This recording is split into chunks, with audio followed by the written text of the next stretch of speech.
We left yesterday at about 3:30. It's about noon the next day, and we've done 630 miles already. So I think we're making pretty decent time. We're just shy of St. Louis now by about 20-30 miles. Stopped at a rest area because we got such an early start that I'm not gonna make it into the night if I don't get a nap.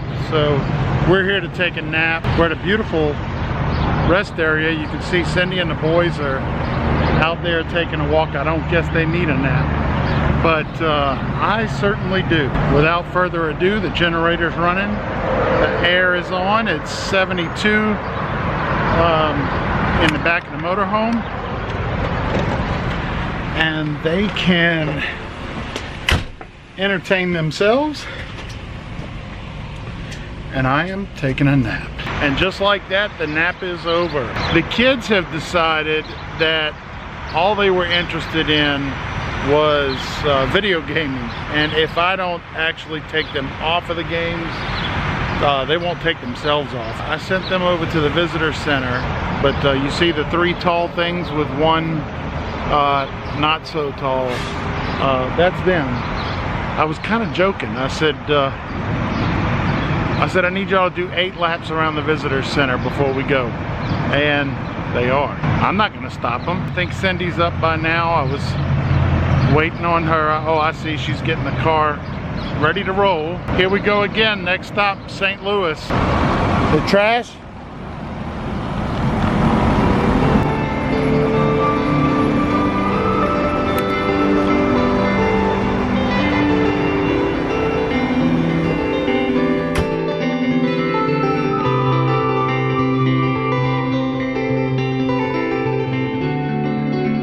Kansas City, I thought, right? Yeah. It says you gotta go right in 1.3 miles. Yeah, right in 1.3 miles. You gotta go to Kansas City, right?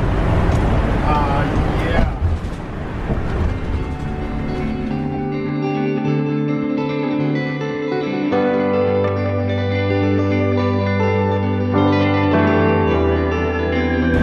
Welcome to Missouri. Officially in the West.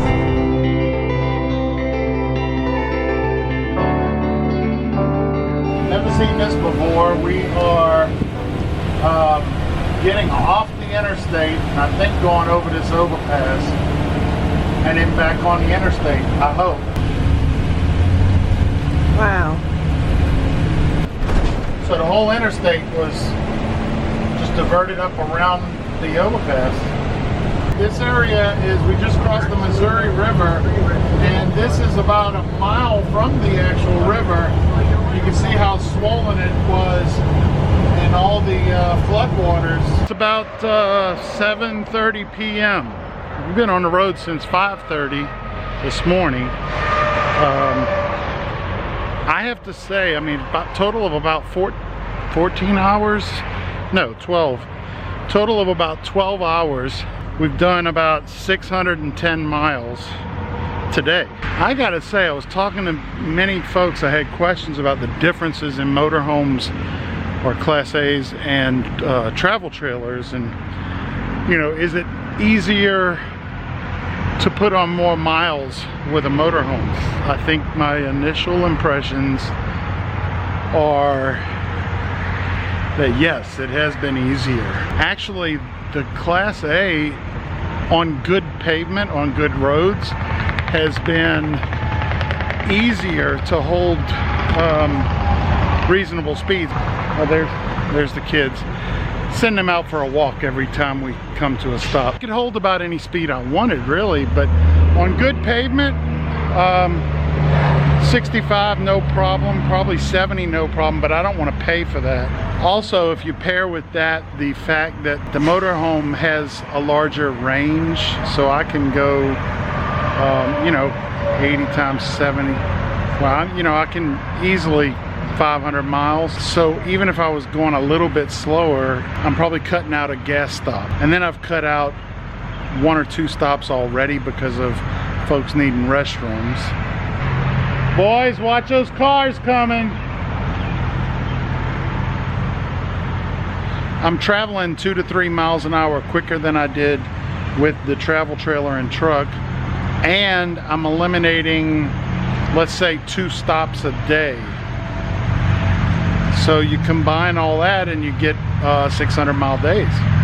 You'll see a lot of people say they have the 3-3-3 rule, 300 miles, 3 hours, 3 o'clock. I would love to have the luxury of doing that. Unfortunately, when we work, not retired yet, we really can't afford that. And so in the beginning of our trips, like on this trip, we're trying to end up all the way at the Pacific coast. And to do it in the time frame that we have, we want to sort of make good time through areas we've already been to. What we try to do is get outside of that radius as quickly as we can, so we have the bulk of our time in places that we haven't seen, haven't been to. Do we like this? No. But it's a necessary evil. 300 to 400 mile day is probably a good solid day. Doing what we're doing today is only out of necessity.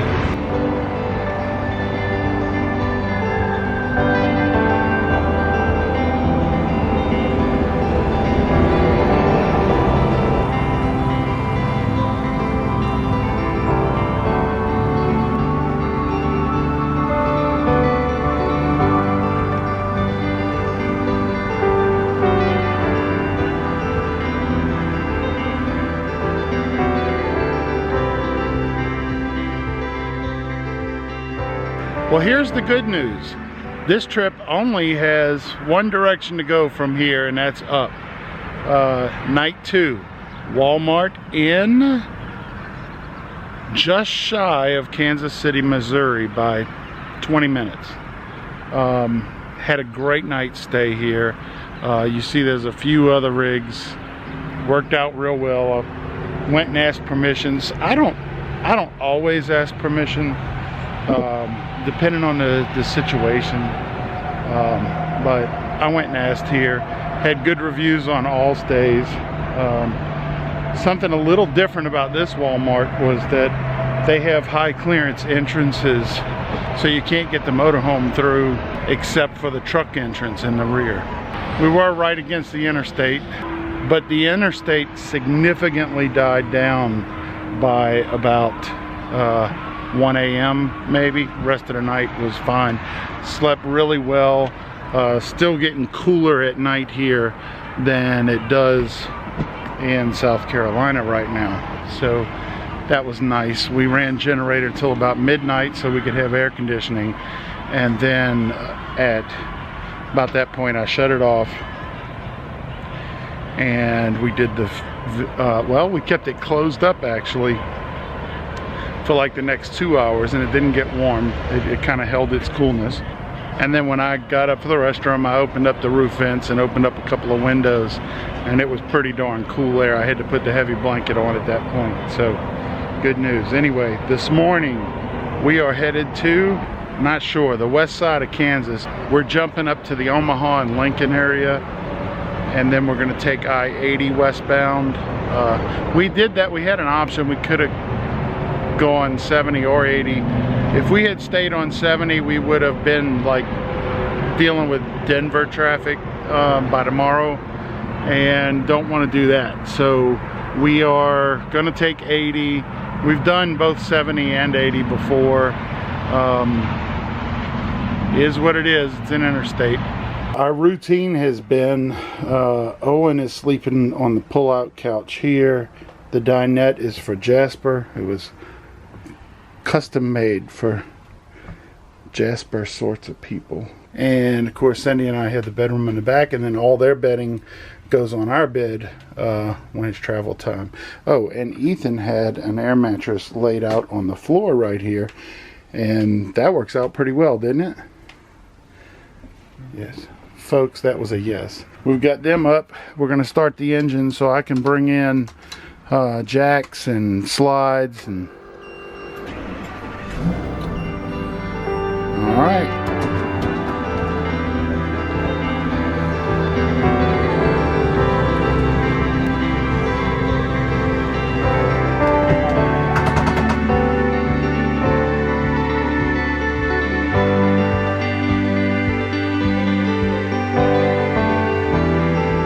Process in the morning. Start the car, put the emergency brake on, go through every gear, hold each gear for 3 to 5 seconds. And I think this moves around transmission fluid. Always go into neutral from drive, never from reverse. And I'm going to let it run for 3 minutes while in neutral. And that's it. I can let off the brake because the parking brake's on.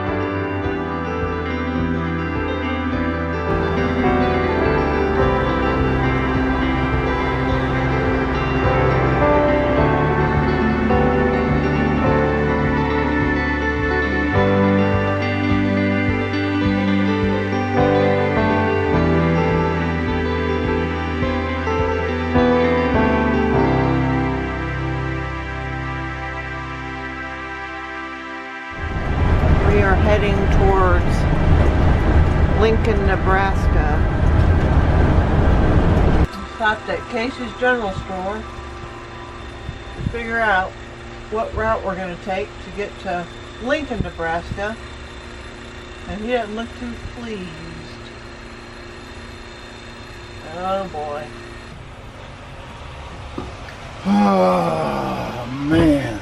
So there's no way around it. No.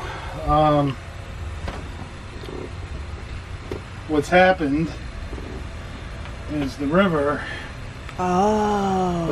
has flooded out all of the passes that go over it.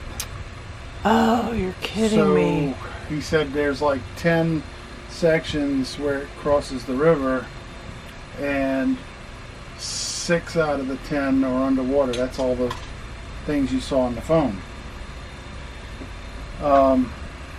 He said our only option is to stay on 71 all the way till it hits 80 just east of Omaha, and then take the northern loop around Omaha, because the southern loop, even there's areas of Omaha that are underwater too. Oh my goodness. That's where we are. He guesstimated this adds about an hour to what we were doing.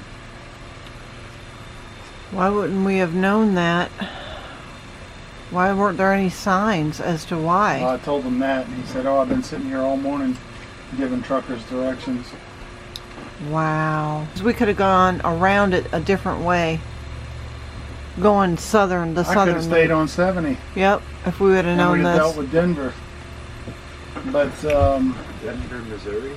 and that, Colorado, that honey. That would have been a better option. We have to go through Colorado. Than this. The challenge gets greater and greater. We're on 71 north in Iowa. Kind of sort of parallel to I-29, which was closed. It's not a good road. The wind is terrible. I feel like I'm wrestling the whole drive. And it's approximately a 100-mile detour. I mean, this is see the wind pulling me all over. This is the biggest detour I've ever had to take. And we had worked so hard to make really good time in the beginning so that we could rest when we got to our friends in Wyoming. But it's 10:45 a.m. I've been driving since 6:30, and I've practically only gone backwards. It's the way it happens sometimes. So we finally got to I-80 to discover that we are definitely well off track. By tomorrow, we were planning to be in Rawlins, Wyoming, to visit some friends that we had met at a campground in Wyoming at Sinks Canyon. If you go back to the Sinks Canyon video, you'll see them in there. Planning to meet them and be there kind of early tomorrow. But as of right now, what time is it, guys? It's 12:35. As of 12:35, we have 700 miles to go before we get to our meeting point. And thought we were going to have an easy go of it after these last few days, but and I-80 has a crosswind right now that is just pushing me all over. So we stopped here for lunch, got some gas. I might have to slow my speed down. We're gonna go probably about 50 and just keep on trucking. Keep on keeping on. And the boys are distraught. They've got to eat more snacks. Rice Krispie.